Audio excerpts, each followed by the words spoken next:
Qatar ने उन 8 पूर्व भारतीय नौसेना कर्मियों को रिहा कर दिया है जिन्हें पहले मौत की सजा सुनाई गई थी और फिर उनकी सजा कम कर दी गई। इस मामले में ना तो कतर के अधिकारियों और ना ही भारत ने भारतीय नागरिकों के खिलाफ आरोपों को सार्वजनिक किया था। हालांकि कई मीडिया रिपोर्ट्स में कहा गया था कि इन भारतीयों के खिलाफ जासूसी के आरोप लगाए गए थे। अब इन भारतीयों की रिहाई को भारत की बड़ी कूटनीतिक कामयाबी के तौर पर देखा जा रहा है। तो चलिए आपको इस पूरे मामले की कुछ बड़ी बातें बता देते हैं। इस मामले में भारतीय विदेश मंत्रालय ने कहा है कि भारत अपने नागरिकों की रिहाई और उनकी घर वापसी को संभव बनाने के लिए कतर के अमीर के फैसले की सराहना करता है। विदेश मंत्रालय ने कहा, भारत सरकार कतर में कस्टडी में लिए गए देहरा ग्लोबल कंपनी के लिए काम करने वाले 8 भारतीय नागरिकों की रिहाई का स्वागत करती है।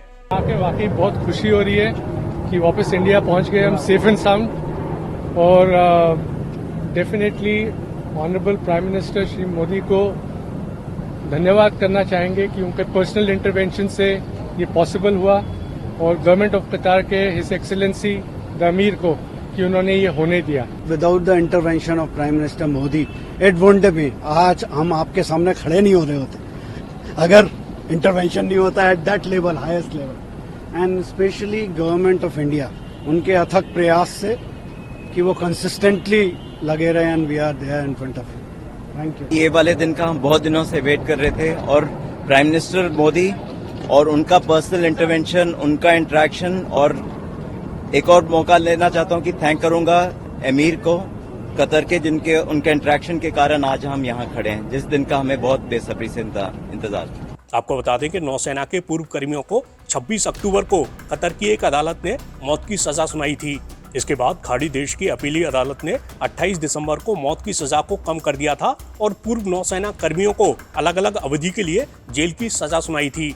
बताया जाता है कि निजी कंपनी अल देहरा के साथ काम करने वाले भारतीय नागरिकों को जासूसी के कथित मामले में अगस्त 2022 में गिरफ्तार किया गया था। पिछले साल 25 मार्च को इन भारतीयों के खिलाफ आरोप दाखिल किए गए थे और उन पर कतर के कानून के तहत मुकदमा चलाया गया था। अपीली अदालत ने मौत की सजा को कम करने के बाद भारतीय नागरिकों को उनकी जेल की सजा के आदेश के खिलाफ अपील करने के लिए 60 दिन का समय दिया था। भारत सजा याफ्ता व्यक्तियों के स्थानांतरण पर द्विपक्षीय समझौते के प्रावधानों को लागू करने की संभावना पर भी विचार कर रहा था। आपको बता दें कि भारत और कतर के बीच 2015 में हुए समझौते के तहत भारत और कतर के उन नागरिकों के अपने अपने देश में सजा काटने का प्रावधान है जिन्हें किसी आपराधिक मामले में दोषी ठहराया गया है और सजा सुनाई गई है। खैर, इस मामले में भारत की कूटनीति काम आई है और भारतीयों को रिहा कर दिया गया है। कुछ मीडिया रिपोर्ट्स में कहा गया है कि इस मामले में भारतीय प्रधानमंत्री नरेंद्र मोदी और कतर के अमीर के बीच बीते 1 दिसंबर को दुबई में हुई एक मुलाकात की खास भूमिका रही।